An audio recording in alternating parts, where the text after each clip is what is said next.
What's up YouTube, it's Turbo13, and if you guys haven't noticed already, there was the Apple event, the iPad, the new iPads, not called the iPad 3, I'll talk about that in a little bit.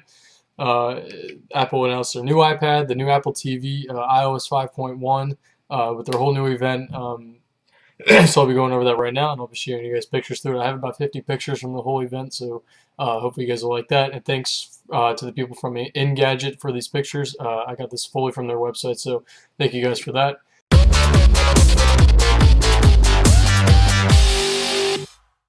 Alright, so first it started out just, regular Apple event. Tim Cook came out and he was just talking about, how Apple was doing so well with all their products, how much money they made throughout the quarter, how many products they've shipped and sold and all that stuff. And then he went pretty much right into it. They started talking about iOS and how the new 5.1 software update will be available today. It'll come out for the iPod Touch, the iPhone, the iPad. It's pretty much just a few upgrades for it. It's supposed to help with battery life. It's going to help with the photos and PhotoStream. You can now delete photos right out of PhotoStream from your device instead of having to go through the website and everything. It'll help different languages with Siri. I think it adds Japanese to it. I'm not entirely sure. But it will add a few new languages to Siri and a few minor bug updates. So that's a good upgrade for everybody to get. That is available right now, so you guys can get it through the over-the-air update on your device. You can just go to software update and search for that if you're on a Wi-Fi or 3G connection, and or you could go through iTunes and download it through there. So go ahead and do that. The next, they talk about the Apple TV. The new Apple TV, it's not like the actual TVs you guys can see right here. It's just the regular box that they've had before. They didn't really talk a whole lot about the specs of this. They just said that it will have a 1080p streaming now instead of 720. Here's the new interface of it. It looks pretty cool. I might actually end up buying one because then I can sync all my stuff between it. It will also have iTunes Match so that you can add all your stuff through that. Here's just another picture of the interface. It has movies, TV shows, music, computers. You can sync pretty much anything you want with it. Netflix, YouTube. You can have all your different channels on it, and it works perfect. I think it has Hulu Plus as well. I haven't used this yet, but it's pretty cool. And that will be available March 16th, and pre-orders start today. So you can get that today, as well as the iPad 3 is, the iPad, the new iPad, whatever, is available today for pre-order. So, and on to that. So here's the new iPad. It looks pretty much the same as the iPad 2. It has a brand new Retina display that is 2048 by 1536 pixel resolution. That is a huge difference between that and the iPad 2. It has 3.1 million total pixels, and it's better than an HD TV. It has a million more pixels than an HD TV. You will not be able to tell the difference between the pixels, just like the iPhone 4 and the iPhone 4S's Retina display. It'll look that cool on a bigger screen. So I think it's going to look awesome on the iPad, the new iPad. It has 264 pixels per inch, so you will not even be able to tell the difference between the pixels. It has 44% greater saturation for pictures and for the quality of the screen. So here's a good example. The one on the right is the iPad, or the new iPad, and the one on the right is the iPad 2. So you can see the difference between the colors. The colors just look a whole lot better on the new iPad compared to the iPad 2, especially compared to the iPad 1. Next, it has the A5X processor. This is the new chip that everybody was talking about. Everybody thought it was going to have the A6 processor, but it actually has the A5X. It has quad-core graphics. It says right down there, A5X quad-core graphics. I don't know exactly which word that means. I don't think that means it has a quad-core processor, because it says quad-core graphics. I don't know. It could be a quad-core processor. It has a Retina display, 44% greater saturation, and A5X quad-core graphics processor. So it's going to be just a beast of a machine. On the back, if you flip it over, it has a 5-megapixel sensor. It has backside illumination, 5-element lens, hybrid IR filter, and Apple-designed ISP. It's pretty much the exact same camera as the iPhone 4S, but the iPhone 4S's the iPhone 4S's camera is a 8-megapixel camera, and the iPad's one will be a 5-megapixel camera. So there will be a little bit of a difference between the pixels, but the camera quality will be so much better than the iPad 2. The iPad 2's camera is awful, pretty much. Like it just looks bad. So this one will be so much better, especially compared to the iPad 2. It'll be pretty much like the iPhone 4S's camera built into the iPad 2. It has a 5-megapixel iSight camera, advanced optics with the IR filter, face detection, and autofocus and white balance. So it have pretty much everything the iPhone 4S has built into the iPhone, or built on the iPad 3 HD, whatever, the new iPad. It's annoying to call it that, I know. All right, it'll have 1080p HD video recording, video stabilization, just like the iPad, just like the iPhone 4S did. It has temporal noise reduction because it now has a mic on the very top of the iPad, so that when it hears around noise, it'll actually block it out, and it's perfect for the Retina display because it'll look awesome on the 1080p video playback stuff, and the whole thing is just going to look great. They did add dictation. They didn't add Siri, which is very strange to me.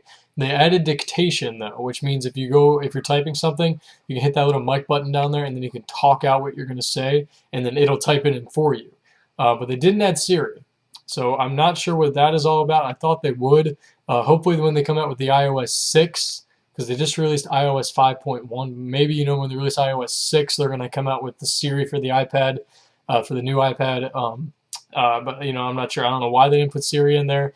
It's kind of a pain in the butt not to have it on the iPad. They have it on the iPhone 4S, but they decided not to put it in there. One of the big things was the 4G LTE capabilities with the new iPad. Compared to the HSPA Plus and the DC HSDPA competitors, the LTE one says 73 download megabytes per second compared to the other competitors. That is a huge, huge difference when it comes to 4G.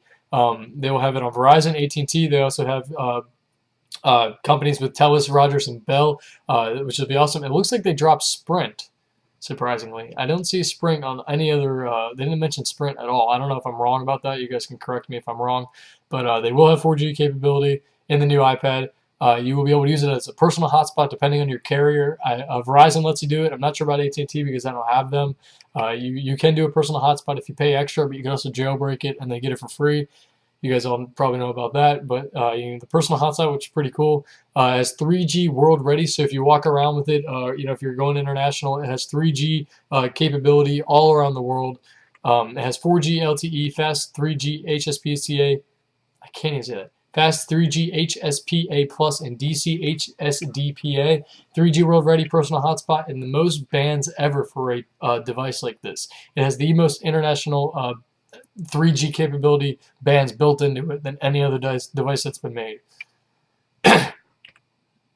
Alright, so here's the pretty much the big things: the Retina display, the A5X processor, the better camera, the HD 1080p recording, the dictation, not Siri, unfortunately, and it has 4G LTE capabilities. But that's not it. It also has 10-hour battery life, so you can get all the same battery life for the new iPad, in addition to all the extra cool things just as all these built into it. So the same battery life, you get it's 9.4 millimeters. It's a little bit thicker than the old iPad. It's a little bit heavier, but not too much. So you guys probably won't notice a difference. It even has 9-hour battery life using 4G, which is awesome. So you can be using 4G for 9 hours straight. That is a huge battery, and it's barely even thicker than the old iPad.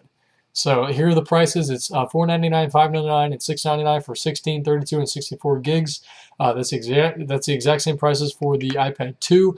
This is the Wi-Fi model. The Wi-Fi plus 4G is $629, $729, and $829. Again, the exact same prices as the old iPad 2. In addition to the iPad 2, the iPad 2 will be dropping down $100. I think I have another slide for that. The new iPad will be coming out March 16th for all of these countries, and then it will come out March 23rd for the rest of these. So if you're in one of those, you'll get that then, and you can pre-order it today. Then they went on to say about all the new games that will be coming out with it. Infinity Blade came out. Dungeons, that's the new Infinity Blade that's going to be coming out for the iPad. I think it might only run on the iPad 3 or the new iPad. I keep calling it that. God. On the new iPad, I'm not sure about the iPad 2 or the iPhone 4S. It probably will run on those, though, but not as well as the iPad 3. The new iPad. Then they came out and talked about the new iWork applications that will be coming out for it. It comes out with all the new iWork ones. It's $9.99 per app unless you have them already. If you already have them, then it's a free update for all the new ones. They're available today in the App Store, so you guys can go check that out with your iPad 2 or your iPad or any of the other iDevices that you got. You can go check those out now. It comes with new things that will be coming out: Smart Strings, Note Editor, iCloud, and sharing, all built in with GarageBand. It'll be $4.99 for the new iMovie application that'll be coming out. You can do a whole bunch of new video editing with that after you record it with your 1080p recorder for the iPad. You can then implement it right into the iMovie app, and then you can edit it and then export it right there to even YouTube. So if you just want to be doing it like that, then you can do it like that also. The new iPhoto app has a bunch of new things built into it. It has smart browsing, multi-touch editing, professional quality effects, brushes, photo beaming, and photo journals. So you guys can have them all built in. It's pretty much, it's not like Photoshop or anything like that, even though Photoshop just came out with an app like that. But this is the iPhoto app that is built by Apple. You can just edit and deal with all of your pictures in one easy space, just like this. See, it has all these different options, just like if you were to be using it on a Mac or on a PC or anything like that. Any other big photo and competitor app has all this built into it for the iPhoto.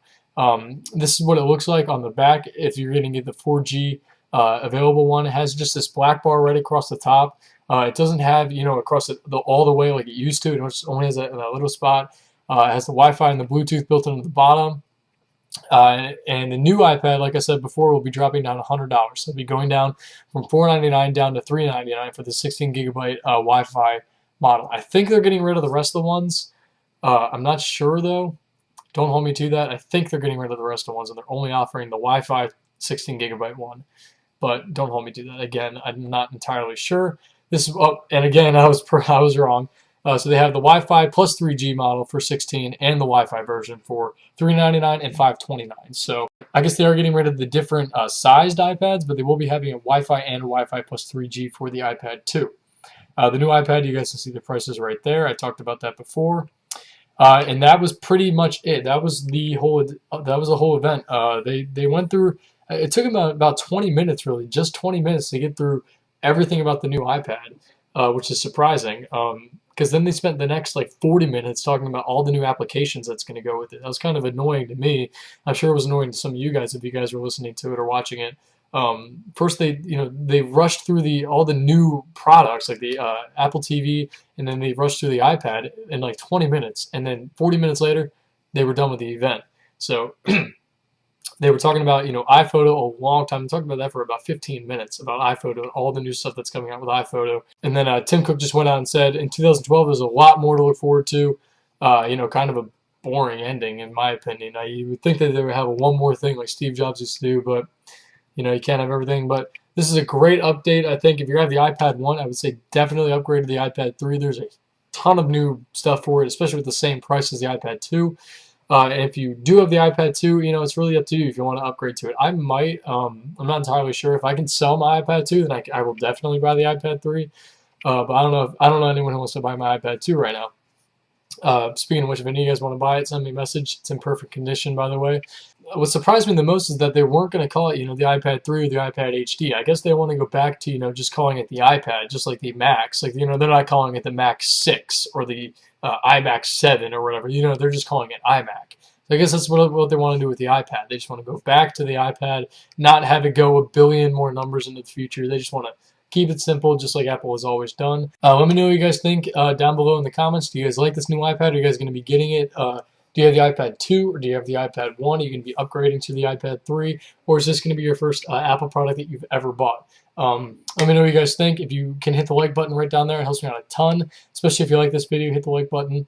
It only takes you guys a second. And, anytime you do that, more and more people will want to watch my videos. I just want to say thank you guys so much. And thank you guys for coming to the live chat. If you guys came to that on Vocal, I had about, 10 to 15 people in there talking to me throughout the entire event. So that was awesome. Thank you guys for doing that. That was a lot of fun. I'm going to be doing that for all the new Apple events, and hopefully I'll be doing that, maybe every month, maybe every other time I want to do it. I'll post a thing on Twitter and on my YouTube page, and you guys can see it. So just let me know what you guys think. Were you guys excited for this? Did this blow you away, or was this not that great of an update? You're not as excited as it, just like, from the iPhone 4 to the iPhone 4S. So let me know what you guys think. Hope you guys like this video, and I'll see you guys next time. Thanks, guys.